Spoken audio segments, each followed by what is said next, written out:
Disturbing new details emerging tonight about the pilot who investigators believe deliberately crashed a German jet, killing 149 innocent people.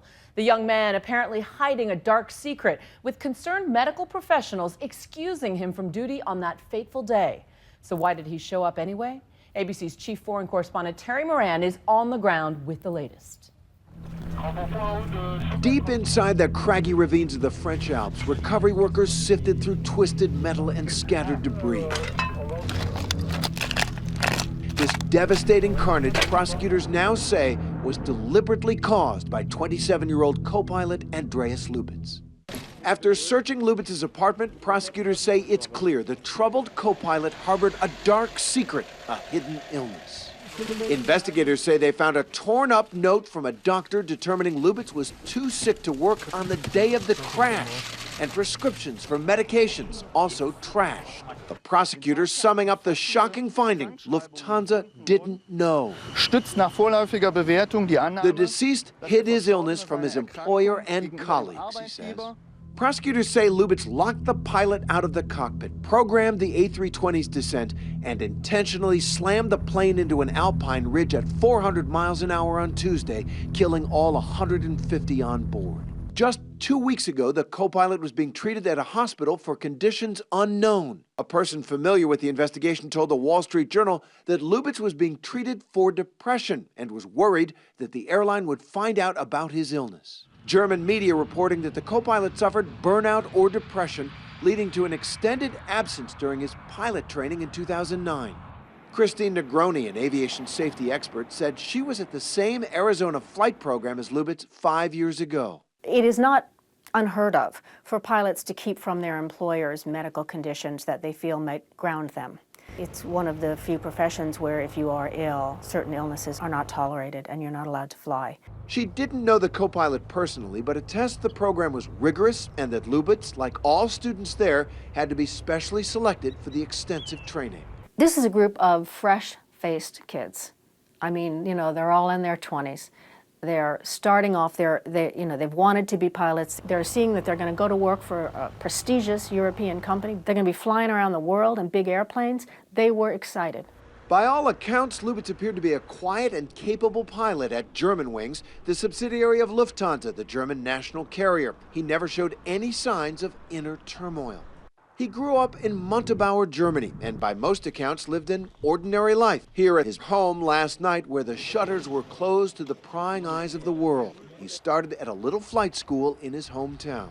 These are the gliders of the local flight club. They're packed up for winter, but it was here in these that Andreas Lubitz first discovered his love of flying. It was a normal young person without any, any extras or any things which would tell us that something is wrong. No red flags while he was here? No, absolutely not. No, absolutely Just somebody who loved to fly? Absolutely, yeah.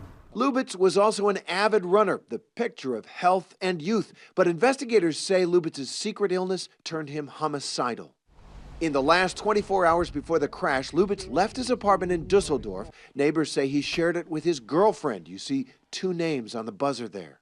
He went to the airport, flew from Dusseldorf to Barcelona in the morning, directly over the same place he would crash that plane hours later.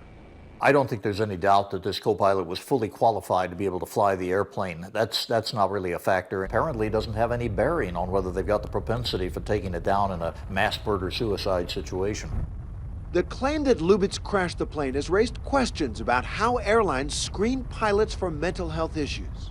While in flight school, Lubitz was cleared by the Federal Aviation Administration of psychological problems. But Robert Novin, a senior aviation medical examiner who regularly screens pilots, says the initial psychiatric evaluation is not often very rigorous. There's no real guideline except for general observations and impressions. It's all self-reporting, so it's partially my observation and partially what they're willing to tell me. If there's an indication a pilot is suffering from substance or mental health issues, they are subject to additional rigorous psychiatric screening. If I have a case that's referred to me, I'm going to meet with that individual, the evaluee.